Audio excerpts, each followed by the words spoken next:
د اروزګان ځینې کونډې او بې سرپرسته ښځې له حکومت څخه مرسته غواړي. په اروزګان کې کونډې او بې سرپرسته ښځې وایي که حکومت غواړي عزت یې خوندي کړي نو د دوی ماشومانو لپاره دې د خوړو غم وخوري. په اروزګان ولایت کې اوس مهال زرګونه بې سرپرسته ښځې شتون لري چې ټوله ورځ په ښار کې خیرات ټولوي او یا هم د مؤسساتو د دفترونو مخې ته په دې نیت ځي څو ورسره مرسته وسي. افغانستان کې د ژمي په راتګ سره د ګڼ شمېر کورنیو ترڅنګ هغه بې سرپرسته ښځې هم له سختو اقتصادي ستونزو سره مخ دي کوم چې د کورنۍ نفقې لپاره مالي ملاتړ ته اړتیا لري. په سالنګ کې د تېرې شپې د اورلګېدنې له کبله 9 تنه مړه سوي او 13 نور ټپیان سوي دي.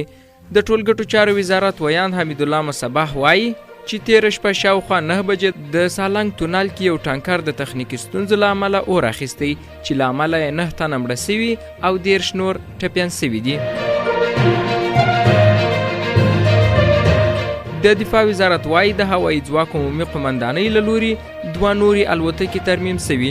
دغه وزارت زیاتوي د هوایي ځواکونو د عمومي قمندانۍ د تخنیکارانو او منصوبینو د هڅو په پایله کې دا ځل MI-15 او C-208 2 نورې الوتکې فعاله سوې. توماس ویسټ وایي د افغانستان لپاره د ملګرو ملتونو مرستندویه ماموریت د نړیوالې ټولنې په استازیتوب خورا مهم کارونه سرته رسوي.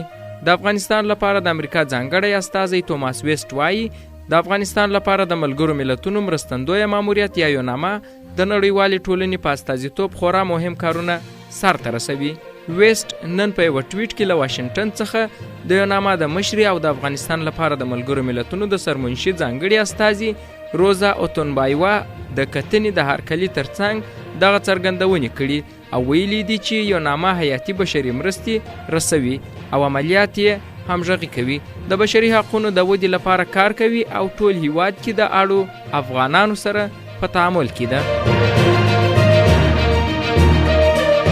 خیبر پښتونخوا کې په یو وسلوال برید کې 9 پاکستاني پولیسو ته مرګ ژوبله اوښتې. د پاکستاني رسنیو د راپورونو له مخې د خیبر پښتونخوا په ملیکوټ په لکی مروت سیمه کې د وسلوالو په یو برید کې 4 پاکستاني پوځیان وژل سوي او 4 نور ټپیان دي. دغه برید 13 ورځ د لکی مروت سیمې د نورنګ په نوم د پولیسو پر پوستې باندې سوی دی. تر دې دمه د دغه برید مسؤلیت کومې ډلې په غاړه نه دی اخیستی.